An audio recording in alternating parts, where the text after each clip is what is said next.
Hello everyone, this is Vikas Goyal from Lucid Point. In this video मैं आपसे बात करूंगा वेक्टर्स मल्टीप्लिकेशन की। वेक्टर अलजेब्रा का बहुत ही इंपॉर्टेंट पार्ट। और वेक्टर मल्टीप्लिकेशन दो तरह से हम कर सकते हैं। One is with scalar product and other is the vector product. So these are the two important ways how we can multiply two vectors.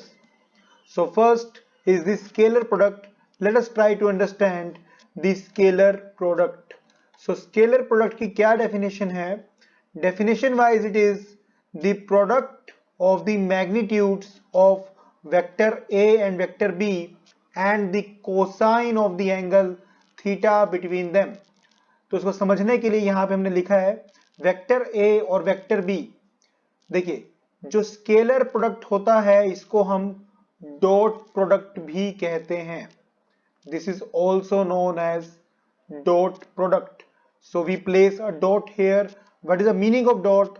The meaning of dot here is the cos theta, the angle, cosine angle, the angle between A and B, and we'll take the cosine part of that.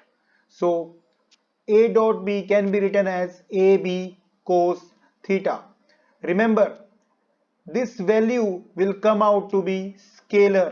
ये value एक scalar होने वाली है। That means ये जो value आएगी ये vector नहीं होगी, ये डायरेक्शन आपको नहीं देगी, ये सिर्फ आपको मैग्नीट्यूड देगी। इसीलिए इसको हम स्केलर प्रोडक्ट भी कहते हैं। यही कारण है इसका स्केलर होने का। तो समझते हैं इसको ज्योमेट्रिकली कैसे काम करता है। So suppose this is the angle A in this direction. ये एंगल A की डायरेक्शन दी गई है, ये एंगल B की डायरेक्शन दी गई है कुछ इस तरह से, and there is angle theta between A and B. So it is very simple that this is the representation of this A dot B.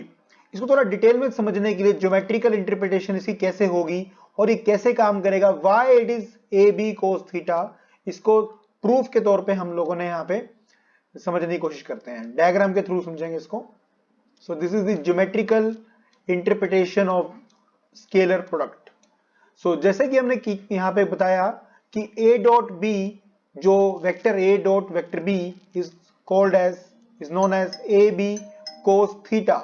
अब AB cos थीटा को मैंने क्या किया, यहाँ पर A को अलग लिख दिया और ब्रैकेट में B cos थीटा को अलग से प्लेस कर दिया। और यहां पे इस डायग्राम का मैं यूज करूंगा, नीचे हम डायग्राम के ऊपर यहां पे नजर डालेंगे। इस डायग्राम में देखिए, यहां पर एक वेक्टर है B और इधर एक वेक्टर A हमने प्रोजेक्ट किया हुआ यहां पर कुछ, इधर वेक्टर B है, इधर वेक्टर A है। वेक्टर A जो है वो वेक्टर R, ये R से P के बीच में जो है वेक्टर A है, और ये वेक्टर B है कुछ।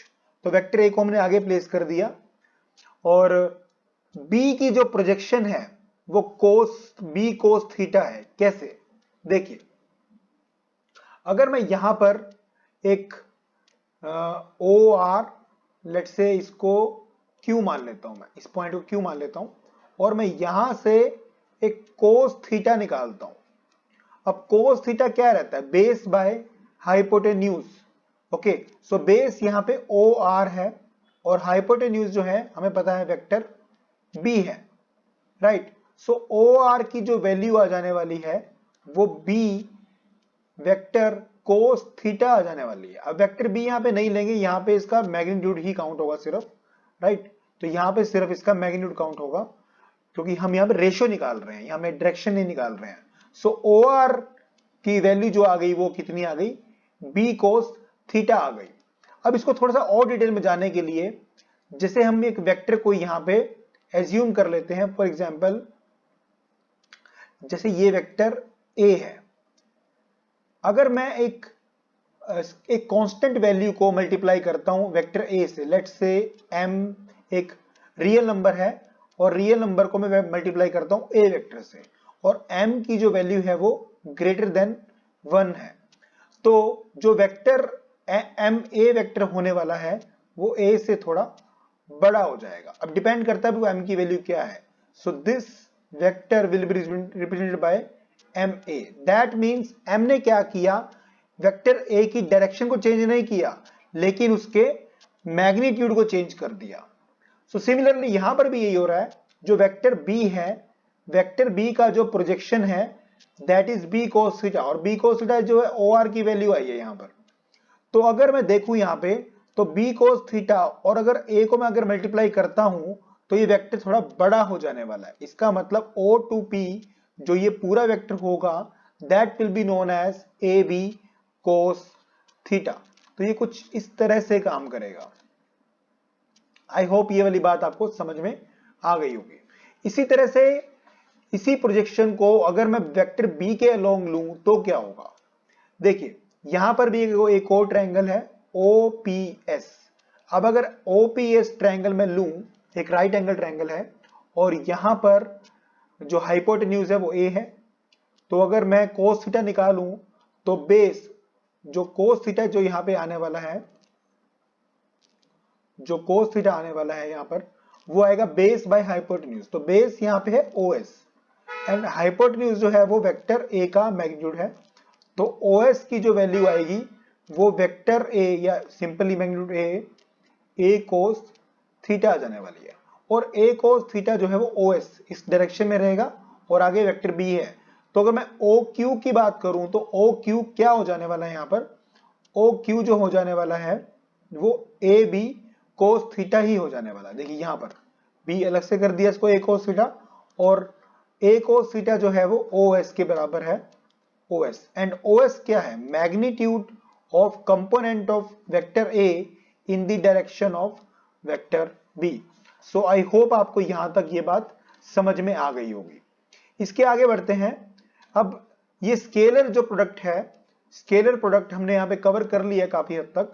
स्केलर प्रोडक्ट में जो फिजिकल क्वांटिटीज, जो ऐसी कौन सी फिजिकल क्वांटिटीज हैं जो स्केलर प्रोडक्ट में मैं इनको शो कर सकता हूं। मैं कह सकता हूं कि ये दो, अगर दो वेक्टर्स को मल्टीप्लाई करूं तो वो एक स्केलर क्वांटिटी ही प्रोड्यूस करेगा।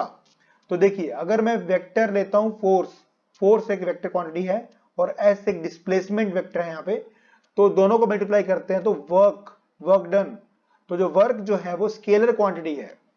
इसी तरह से जो नेक्स्ट जो क्वांटिटी है यहां पे दैट इज इंस्टेंटेनियस पावर। तो पावर का जो टॉपिक है ये हम इलेक्ट्रिसिटी में पढ़ते हैं इसको।